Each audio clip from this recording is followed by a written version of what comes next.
What's going on, guys? So I have here a Baja Doodlebug, and as you can see, I've done a lot of stuff to this bike. I'm just gonna quickly go over everything, starting off with the engine. So this is a Predator 212. This bike originally came with a 96cc, but that was really slow, so I swapped it out for a 212.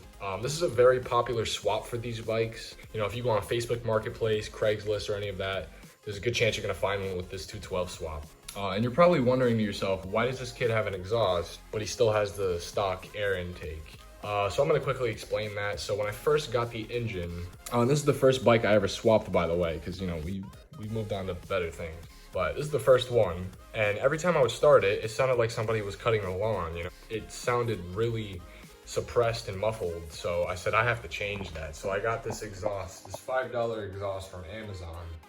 And you know, it makes the bike sound like a full-on chopper, like a motorcycle. So also with the engine, it's all stock. I didn't change anything, you know, it still has the governor in it, no cams, no valve spring, piston upgrade, you know, it's basically stock with just the exhaust on it, because this is a very light frame. You know, this thing goes 40 miles an hour, no problem. It's not like this big bike over here. So it easily gets up to speed. But yeah, that's everything with the engine.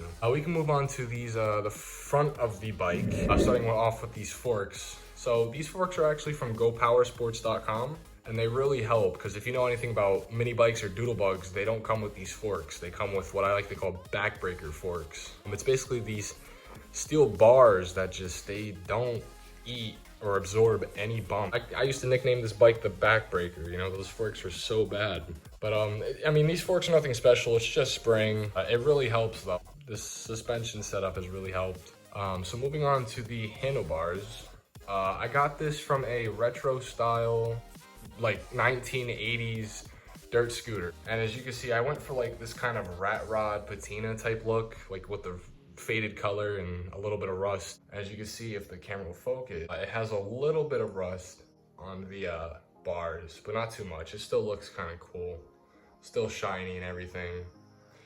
So yeah, I guess we can move on to this brake lever here. If you don't care, just skip this stuff. I got this for maybe 15 bucks on Amazon. It was a pack of 4, so I got some for my other projects. But I really like the red. I think it beats the silver, the black, and the blue. I think red looks really nice on this thing. So next we can move on to the grips. Now this is probably, you know, this is really important. So if you don't care, just skip it. You know, this is very important stuff here, because you know, you don't want to be slipping off your bike. You know, you want some good grips. So these are the ODI long necks that I put on, and they're rubber, because before they had these plasticky chrome type grip, and when I crashed this thing, it was, you know, it would crack and break, and it would leave sharp edges. So whenever I was riding, I would cut my hands and stuff. So I swapped out for some ODIs on both sides.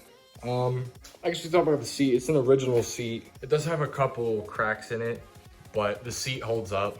It still has the original logo on the back. It's a really cool seat. And I think the previous owner put these stickers on. I don't know what this is. I don't know if it's a movie. Yeah, I was really impressed that, because when you sit on this, the seat, it compresses down, you know? So when you're sitting on it, the seat will go down, and the sticker just stayed on all this time. So I was really impressed by that. Anyway, it's got a big sprocket. It's definitely not a little sprocket. It has a new chain because the other chain was really rusty, so I just swapped that out. Original chain tensioner, although it did have a second one, but I think the previous owner took that off. Original wheels and tires, they have kind of like this alloy steely looking wheel, and I think it looks really, really nice. I think it's a great choice. But yeah, that's just a little quick video of my bike. You know, nothing special, but I think it looks really cool. So